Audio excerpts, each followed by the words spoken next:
আমরা সেদিনকেও বলেছিলাম যে এই রায় একপেশে পক্ষপাতদুষ্ট। আমাদের রায় পছন্দ হয়নি। 32,000 শিক্ষকের চাকরি এক লহমায় কেটে দেওয়া, এটা বোধহয় ঠিক হচ্ছে না। আমরা সেদিনও বলেছিলাম। আমরা বলেছিলাম যারা প্রকৃত দোষী তাদের খুঁজে বার করে তদন্ত করে তাদের শাস্তি দেওয়া হোক, কিন্তু এক ধাক্কায় 32,000 লোকের চাকরি খেয়ে নেওয়া এটা মোটেও ঠিক হচ্ছে না। আজকে আমরা দেখতে পেলাম গতকাল আদালতে মানে সেই 32,000 যাদের চাকরি খেয়ে নেওয়া হয়েছিল তাদের চাকরি তারা ফেরত পেলেন। ডিভিশন বেঞ্চের রায়ে জয় হলো যারা চাকরি প্রার্থী তাদের। স্বাভাবিকভাবেই তাদের মধ্যে উল্লাস দেখা যাচ্ছে। তারা আজ বুঝতে পারছেন যে তারা কোন ফাঁদে পড়েছিলেন। আবার উল্লাস দেখা যাচ্ছে তৃণমূল কংগ্রেসের মধ্যেও, কিন্তু বেশ ঘোর ঘনঘটা দেখা যাচ্ছে বিরোধী দলের মধ্যে। আমরা চেষ্টা করেছি সকলেরই বাইট নেওয়ার। মুখ্যমন্ত্রীর বাইট আমরা পেয়েছি অন্য একটি সূত্র থেকে। বাকিগুলো অরূপ চক্রবর্তী বলুন, তৃণমূল মুখপাত্র ব্রাত্য বসু, মাননীয় শিক্ষামন্ত্রী কুণাল ঘোষ, তাদের বক্তব্য আমরা পেয়েছি, কিন্তু বিরোধীদের বক্তব্য আমরা পাইনি। আজকে আমরা থার্ড আই অনুষ্ঠানে আমাদের বক্তব্য কিছু নেই। আমরা শোনাবো তৃণমূল কংগ্রেসের যারা প্রতিনিধি এবং রাজ্যের মাননীয় মন্ত্রী শিক্ষামন্ত্রী ব্রাত্য বসু, তার বক্তব্য আপনাদের শোনাবো। শুধু সেটুকুই আপনারা শুনতে পাবেন, উল্টো দিকের কথা শুনতে পাবেন না, কারণ তারা কেউ মুখ খুলতে চাননি। আমরা সত্যি আনন্দিত এতগুলো মানুষের চাকরি তারা ফিরে পাওয়ায়। আগামী 26-এর নির্বাচনের আগে এটা একটা বড় মানে সাফল্যের পালক জুড়ে গেল তৃণমূলের মুকুটে। তা না হলে এই 32,000 মানুষের চাকরি চলে যাওয়া মানে ধরে নিন প্রায় 1.5 লক্ষ মানুষ এতে এফেক্টেড হতেন। সেটা কিন্তু একটা বড় মানে বিপদে ফেলতে পারত তৃণমূলকে শহর এলাকায়। গ্রামগঞ্জে তৃণমূলকে হারানোর ক্ষমতা কারুর নেই, এটা আমরা আগেও বলেছি, এখনো বলছি। কিন্তু শহরাঞ্চলে এই যে চাকরি চলে যাওয়া মানুষদের যে হাহাকার, তাদের চোখের জল, এটা কিন্তু বিরূপ প্রভাব ফেলতো তৃণমূলের উপর। সেখান থেকে তৃণমূল খানিকটা উত্তরণ ঘটল তাদের, তারা সেই বিপদ থেকে মুক্ত হলেন। ডিভিশন বেঞ্চের রায় কি, তারা কি বলেছেন সেটা শোনাবো কুণাল ঘোষের বক্তব্য, আমার তৃণমূল কংগ্রেসের মুখপাত্র অরূপ চক্রবর্তীর বক্তব্য, আমরা শোনাবো মাননীয় শিক্ষামন্ত্রী ব্রাত্য বসুর বক্তব্য, আমরা সকলের বক্তব্যই শোনাবো। পুরোটা দেখবেন, পুরোটা দেখার পর সিদ্ধান্তে আসবেন। আজকে আর দেরি করছি না, চলে যাচ্ছি সরাসরি তাদের বক্তব্যে।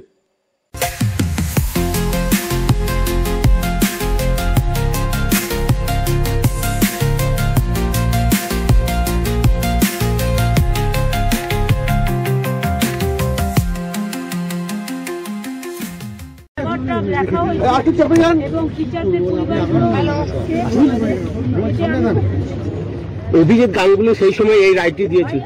আমার কোনো কথা কারোর সঙ্গে বলা নেই। টিচাররা জাস্টিস পেয়েছে। দেখুন, আজকে আমি কয়েকটা কথা গোড়াতে খুব স্পষ্ট করে বলতে চাই। আজকে মহামান্য ডিভিশন বেঞ্চের যদি রায়টা যদি ভালো করে তার অবজারভেশনটা যদি ভালো করে খতিয়ে এবং খুঁটিয়ে পড়া যায়, এটা আসলে ডাবল ফোল্ডেড দ্বিস্তরিক। একটা স্তর 32,000 বাংলার ভাই বোনদের শিক্ষকদের চাকরি সুরক্ষিত রাখলো, আরেকটা স্তর দ্বিতীয় স্তর যেটা দেখা যাচ্ছে না, সেটা হচ্ছে ছত্রে ছত্রে সিঙ্গেল বেঞ্চের রায়কে সমালোচনা করলো, ছত্রে ছত্রে এসএসসির রায়কে সমালোচনা করলো। Examination would fail to secure fair play in action. A job taken away after about 9 years of service would indisputably cause insurmountable inconvenience to the appellates, and their survival along with their family members would be at stake. In such circumstances, and considering the enormity of the impact, we are not inclined to uphold the cancellation of appointment of 32,000 teachers who have worked in the post for a long period. For the reasons as discussed, the judgment impugned is set aside and all the appeals and the connected applications are disposed. দু তিনটা observation আজকে বিচারপতি মাননীয় বিচারপতিদের আজকে আমি উল্লেখ করতে চাই। এক, আজকে বলা হয়েছে বিচারকদের কাজ, মহামান্য আদালত বলছেন বিচারকদের কাজ অনুবীক্ষণ যন্ত্র দিয়ে খুঁত বার করা নয়।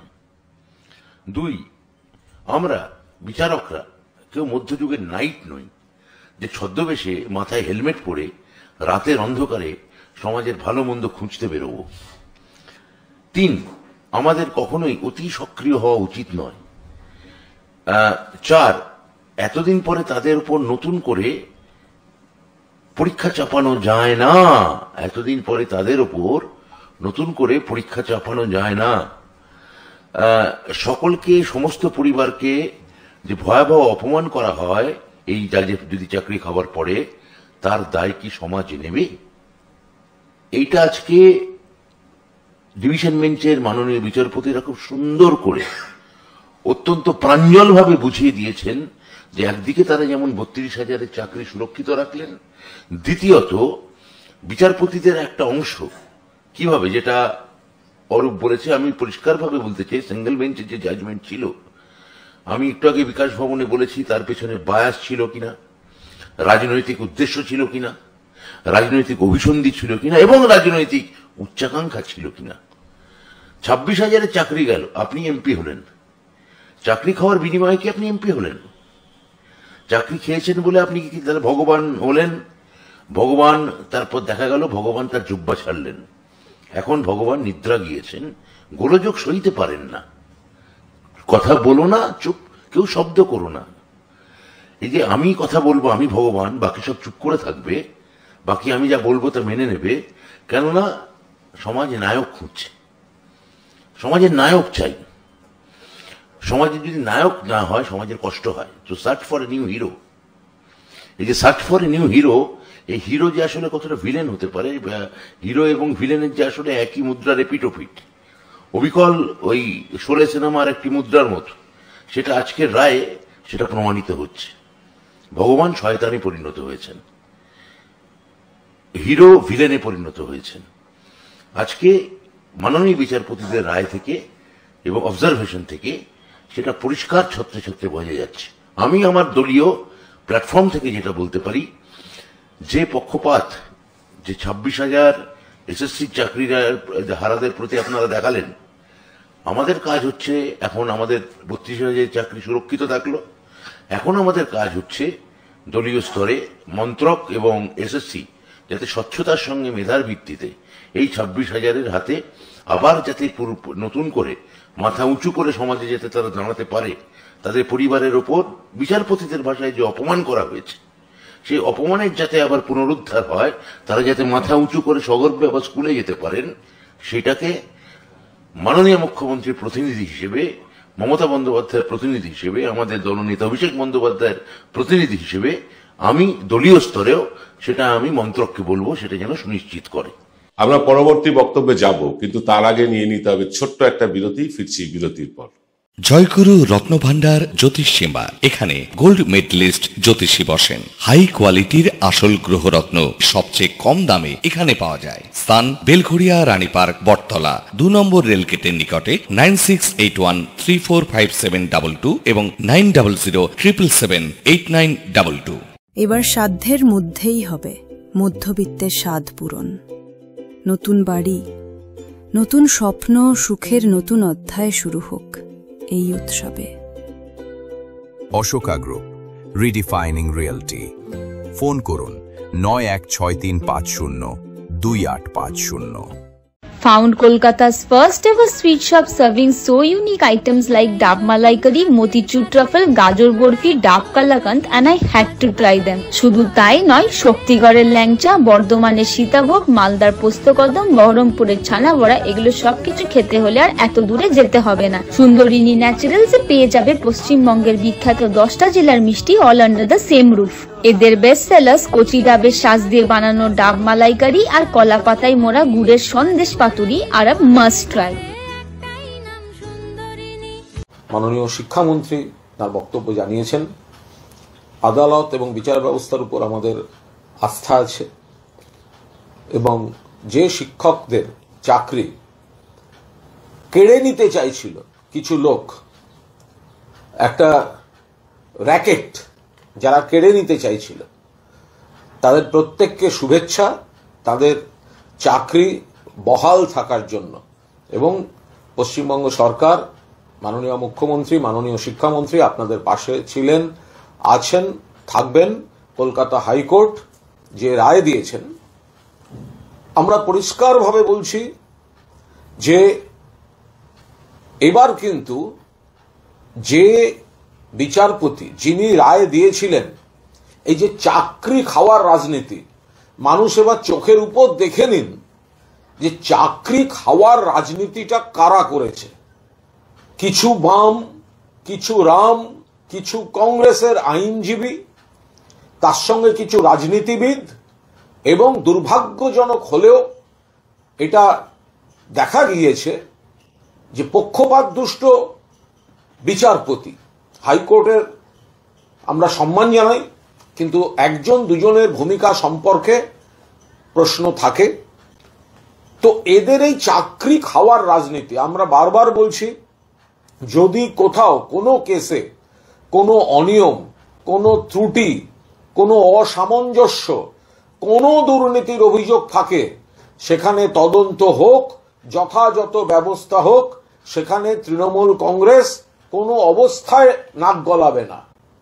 কিন্তু বিচ্ছিন্ন কিছু ঘটনাকে কেন্দ্র করে যদি সামগ্রিকভাবে সকলের চাকরি খাওয়ার চেষ্টা হয়, 26,000 চাকরি খেতে হবে, 32,000 চাকরি খেতে হবে, এই চাকরি খাওয়ার যে র্যাকেট, তারা ইস্যু তৈরি করার জন্য এই শিক্ষক শিক্ষিকা বা কর্মপ্রার্থীদের চোখে জল ফেলে সেই চোখের জলের উপর দাঁড়িয়ে বিরোধী রাজনীতি করতে গিয়েছে, সেটা আজকে প্রমাণিত।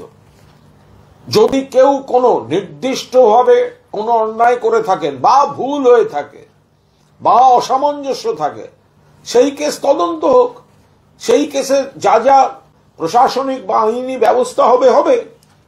কিন্তু এদের টার্গেট হচ্ছে পুরো সবার চাকরি খেতে হবে, অচলাবস্থা তৈরি করো, বিশৃঙ্খলা তৈরি করো, বিক্ষোভের মঞ্চ বাঁধাও। সেটা আজ কলকাতার হাইকোর্টের ডিভিশন বেঞ্চের রায়ে, আমরা এর অতীতেও 26,000-এর ক্ষেত্রে আমরা বারবার এই কথা বলেছি, আমরা 32,000-এর ক্ষেত্রে এই কথা বলছি, যে কোনো অনিয়ম অভিযোগ তার তদন্ত এক জিনিস, আর এদের লক্ষ্য হচ্ছে সামগ্রিকভাবে সকলকে আগে বিপদে ফেলে দাও। মুখ্যমন্ত্রী চেষ্টা করছেন চাকরি হোক, শিক্ষামন্ত্রী চেষ্টা করছেন জট খুলুক, এদের হচ্ছে মামলার পর মামলা করে বিষয়টা কোর্টে নিয়ে গিয়ে ফেলো এবং সবটা আটকে দাও। আজ কোর্টের রায় দেখিয়েছে, আমরা বারবার বলেছি, এর সামাজিক যে প্রভাব, ভয়ঙ্কর প্রভাব, এতজনের চাকরি চলে যাওয়ার যে রাজনীতি বিরোধীরা করছে, এরা, এদের পরিবারের সদস্যরা মিলে, আত্মীয় বন্ধু, কতজন বিপদে পড়ে যাচ্ছেন। কিন্তু নির্মমভাবে চাকরি খাওয়ার রাজনীতি হয়েছে, এমন ভাবে মামলাগুলি করা হচ্ছে, এমন ভাবে বিভ্রান্তিকর প্রচার চলছে জনমানুষের, যেখানে অন্যায় হয়েছে তারা পাবে না, যদি যেখানে যারা অন্যায় করেছে তারা শাস্তি পাক। কিন্তু তার জন্য সকলকে এক বন্ধনীতে এনে সবার চাকরি খেয়ে সকলকে পথে বসিয়ে রাজনীতি করা ভাবা যায়? আমি বলতে বাধ্য হচ্ছি যে কথায় কথায় তো আদালত অবমাননার মামলা হয়, আমার বিরুদ্ধেও একটা চলছে। আমি ঘটনাস্থলে ছিলাম না, আমি কোনো ঘটনায় প্ররোচনা দিইনি, তারপরেও এই বাম, কং আর বিজেপির কিছু আইনজীবী আদালত অবমাননার মামলা করছে। প্রধান বিচারপতি 3 বিচারপতির, মাননীয় বিচারপতির বেঞ্চ গঠন করে দিয়েছেন, সেখানে আমাদের ভাগ্য নির্ধারণ চলছে। যে ঘটনাস্থলে নেই, যে কোনো প্ররোচনা দেয়নি, আদালত অবমাননার মামলা। কি না বিক্ষোভকারীরা, তারা যে বা যারা যেটা খারাপ কিছু করে থাকলে খারাপ, কিন্তু আমি তো সেখানে ছিলাম না। এবার আমি আদালতকে, প্রধান বিচারপতিকে বলছি, সুমোটো শব্দটা যখন লেগেন, অভিজিৎ গাঙ্গুলির বিরুদ্ধে সুমোটো তদন্তের নির্দেশ দেবেন না কেন? কোন কারণে দেবেন না? যে বিচারপতি চেয়ারে বসে ইস্যু তৈরি করার জন্য চাকরি খেয়ে খেয়ে ক্রমাগত রাজনৈতিক পক্ষপাত দুষ্ট মন্তব্য করে নিজের রাজনীতির জমি তৈরি করে সেই মামলাগুলো চলাকালীন কিছু ছেলের সর্বনাশা রায় দিয়ে চাকরি ছেড়ে এসে বিজেপির টিকিটে সাংসদ হন, যদি কেউ অভিযোগ করে যে এটা ছিল বিজেপির অফার, এতগুলো ছেলেকে পথে বসিয়ে এসো তারপর তোমায় টিকিট পাইয়ে দেবো, এরকম কিছু হয়নি তো। আমি অভিযোগ করছি না, কথায় কথায় নানা অভিযোগ শুনি তো। এটা কি আদালতের পক্ষে, খুব ভাবমূর্তির পক্ষে, নিরপেক্ষতার পক্ষে ভালো নিদর্শন হলো যে কলকাতা হাইকোর্টের একজন বিচারপতি তিনি চেয়ারে বসে সমানে রাজনৈতিক কথা বলে গেলেন, রোজ মুখে ন মারিতং জগৎ করে গেলেন, এতগুলো ছেলে মেয়ের চাকরির 12টা বাজে আবার রায় দিলেন, তারপরেই তিনি গিয়ে বিজেপির টিকিটে অবসরের আগে চাকরি ছেড়ে স্বেচ্ছা অবসরে তিনি এমপি হয়ে গেলেন। তাহলে এর মধ্যে কোনো আদালত ওরিয়েন্টেড চাকরি খাওয়ার র্যাকেট কাজ করেছে কিনা, কেন তদন্ত হবে না, কেন সুমোটো দেবে না? যদি কোনো নাগরিক কোনো বিচারপতিকে অপমান করে থাকে, নিশ্চিতভাবে আদালত অবমাননার মামলা হওয়া উচিত। কিন্তু যদি কোনো বিচারপতি তার আচরণে আদালতের ভাবমূর্তি ধুলোয় লুটিয়ে দিয়ে থাকে, তার বিরুদ্ধে হাইকোর্টের বিচারপতিরা, প্রধান বিচারপতি চুপ করে আছেন কেন? অভিজিৎ গঙ্গোপাধ্যায় কাদের কথায়, কিসের জন্য এই রায় দিয়েছিলেন, সেদিনই ঠিক, তখনই ঠিক হয়ে গেছিল কিনা যে তিনি বিজেপিতে যোগ দেবেন এবং লোকসভায় দাঁড়াতে চলেছেন, এই গোটা ঘটনাটা তদন্তের আওতায় আসুক। আমি একবারও বলছি না যে অভিজিৎ গঙ্গোপাধ্যায় এগুলো একদম অঙ্ক কষে রাজনৈতিক ভাবে করেছেন, কিন্তু এই প্রশ্ন তোলার অবকাশ তো এসে যাচ্ছে, সেই প্রশ্নের উত্তর তো অভিজিৎ বাবুকেই দিতে হবে। তখন হচ্ছে সবার চাকরি খাবো, দেখবো কাদের কজন চাকরি বাঁচাতে পারে। ফলে কলকাতা হাইকোর্টের প্রধান বিচারপতি, যিনি সুমোটো আদালত অবমাননার মামলা করেছিলেন কর্মপ্রার্থীদের এবং কুণাল ঘোষের এগেনস্টে, সকল সুমোটো, যদিও আপনাদের নথিপত্রে দেখা গেছে আপনারা ভুল একটা ব্যাখ্যা দিয়েছেন, তো তাহলে আদালতের ভাবমূর্তি, নিরপেক্ষতা নষ্ট করার জন্য, নৈতিকতার অভাবে এই ধরনের বিচারপতিদের সতর্ক করা হবে না কেন? এই ক্ষেত্রে কলকাতা হাইকোর্টের বিবেক কি বলছে? আদালত অবমাননা করার সময় যতটা তারা কড়া হন অন্য নাগরিকদের ক্ষেত্রে, আদালতের ভূমিকা ধুলোয় লুটিয়ে দেওয়ার জন্য একজন বিচারপতি সমানে রাজনৈতিক কথা বলে গেলেন। আজকে মহামান্য কলকাতা হাইকোর্টের রায় কার্যত ঢাকি সমেত বিসর্জন হলো বাংলা বিরোধী জমিদারদের। এর আগে অভিজিৎ গাঙ্গুলি, উনি বিচারপতি ছিলেন না বিজেপির দালাল ছিলেন, আজকে পরিষ্কার। অভিজিৎ গাঙ্গুলি রায় দিয়েছিলেন 32,000 চাকরি খাওয়ার জন্য।